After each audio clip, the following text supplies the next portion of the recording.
الحمدللہ وحدہ والصلاة والسلام علی من لا نبی بعدہ ولا رسول بعدہ ولا معصوم بعدہ اما بعد فاعوذ باللہ من الشیطان الرجیم بسم اللہ الرحمن الرحیم لتؤمنوا بالله ورسوله وتعزروه وتوقروه صدق الله مولانا العظيم اللهم صل على سيدنا ومولانا محمد وعلى آل سيدنا ومولانا محمد وبارك وسلم وصل عليه کہ محمد سے وفا تو ہم تیری ہیں، کہ محمد سے وفا تو نے تو ہم تیرے ہیں، یہ جہاں کیا چیز ہے لوح و قلم تیرے۔ میرے واجب احترام حضرات علماء کرام اور میرے محترم ساتھیوں، اسلام میں سب سے پہلی چیز اور سب سے بڑی چیز حضور علیہ السلام کی محبت ہے۔ حضور علیہ السلام کی محبت ہی سب سے بڑی چیز ہے۔ میرے پیر و مرشد بانی دارالعلوم دیوبند حضرت قاسم نانوتوی رحمہ اللہ فرمایا کرتے تھے کہ حضور علیہ السلام کی محبت اسلام کی بنیاد ہے۔ اب میرا سوال یہ ہے کہ حضور کی محبت کیا ہے؟ عشق مصطفیٰ چیز کیا ہے؟ عشق مصطفیٰ کسے کہتے ہیں؟ کیا عشق مصطفیٰ والوں کی بتیاں جلانے کا نام ہے؟ کیا عشق مصطفیٰ حجوں کے جلوس نکالنے کا نام ہے؟ کیا عشق مصطفیٰ سڑکوں پر نکلنے کا نام ہے؟ کیا عشق مصطفیٰ خوشبوئیں لگانے کا نام ہے؟ کیا عشق مصطفیٰ چوکوں میں جلوس نکالنے کا نام ہے؟ کیا عشق مصطفیٰ تقاریریں کرنے کا نام ہے؟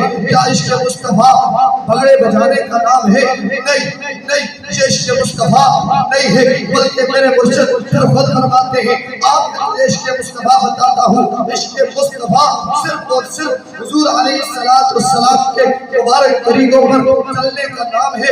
عشق مصطفیٰ وہ ہے کہ ساری زندگی سنت کے مطابق گزاری جائے۔ یہ کوئی عشق مصطفیٰ نہیں کہ 12 ربیع الاول کے دن تم سڑکوں پہ نکل جاؤ، جلوس نکالو، بھگڑے بجاؤ، اگربتیاں لگاؤ اور سارا سال تمہارا کوئی کام سنت کے مطابق نہ ہو۔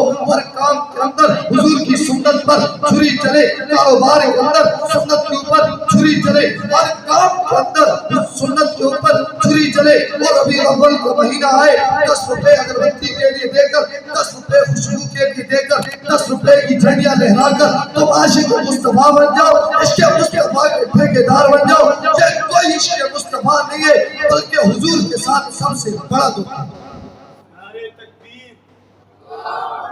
ذرا ٹھہرو، اسٹیشن پہ آنے دو۔ ہائے تم بھی اپنے آپ کو عاشق حضور کے وفات کے دن پہ جلوس نکالتے ہو۔ جب میں تمہیں جھنجھوڑتا ہوں تم کہتے ہو مجھ پہ تنقید کرتے ہو، جب میں تمہیں کچھ کہتا ہوں تم کہتے ہو نبی کو نہیں مانتے۔ میں تجھے بتاتا ہوں، میں نے کہا نبی کی وفات کا دن 12 ربیع الاول ہے، مجھ سے کہنے لگا میں تمہیں بتاتا ہوں ولادت کا دن بھی تو 12 ہے۔ میں نے کہا جو ولادت کی دلیل تم پیش کرتے ہو، جو روایت تم لاتے ہو، یہ تمہاری روایت صحیح ہے۔ تمہیں میں بتاتا ہوں، چل میں تیری بات ہی مان لیتا ہوں۔ 12 کو پیدا بھی ہوئے، 12 کو وفات بھی ہوئی۔ میرے سوال کا جواب دینا۔ میرا سوال یہ ہے کہ تمہارا باپ آج سے 60 سال پہلے 12 کو پیدا ہوا، 60 سال کے بعد 12 کو مر گیا۔ اب مجھے بتا روئے گا یا خوشی منائے گا؟ مجھے کہنے لگا میں تو روؤں گا۔ میں نے کہا کیوں روئے گا؟ میرا باپ اس تاریخ کو پیدا ہوا، اسی تاریخ کو مر گیا، اب روتا کیوں ہے؟ جلوس کیوں نہیں نکالتا؟ مجھے کہتا ہے خوشی اور غم ایک ہوئے تو غم بڑھ جاتا ہے۔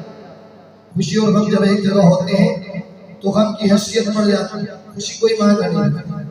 میں نے کہا جس تاریخ کو تیرا باپ پیدا ہو اسی تاریخ کو مر جائے تو خوشیاں نہیں مناتا۔ تیری ماں جس تاریخ کو پیدا ہو اس تاریخ کو مر جائے تو خوشیاں نہیں مناتا۔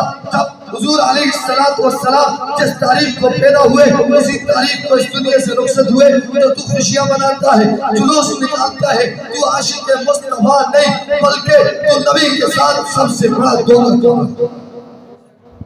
سامعین محترم، ان رضا خانیوں سے میرا سوال ہے کہ 1400 سال کی تاریخ کے اندر یہ جو تم میلاد مناتے ہو، سب سے پہلا میلاد 446 ہجری کے اندر شہر موصل کے ایک باشندہ عمر بن خطاب کا کیا نام تھا؟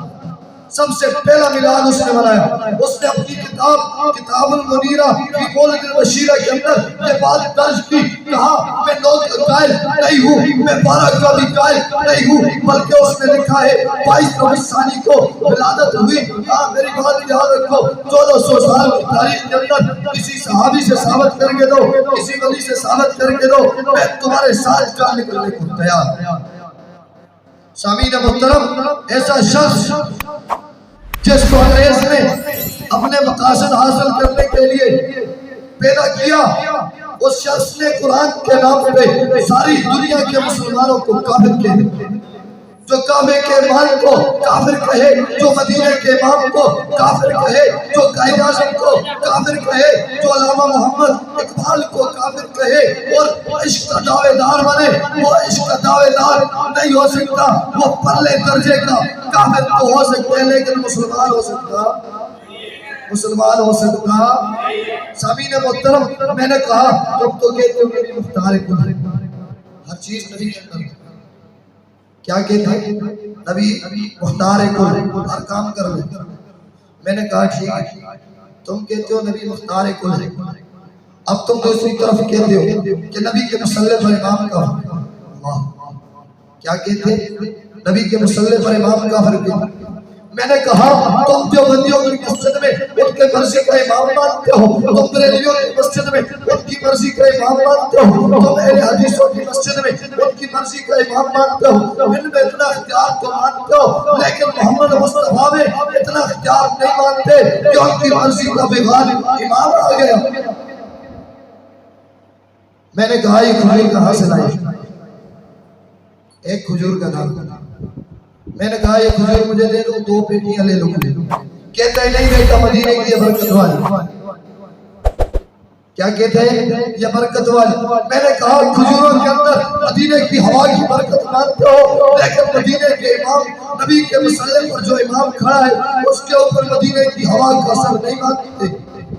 اپنے انداز کا، اپنی تقریر کا اختتام اس شعر پر کرتا ہوں کہ ہم نے تو ہر دور میں تقدیس رسالت کے لیے تیز ہواؤں سے بغاوت کی ہے، دوڑ کے رسم سیاست کا فضول، بس فقط نام محمد سے بغاوت۔ وبالِ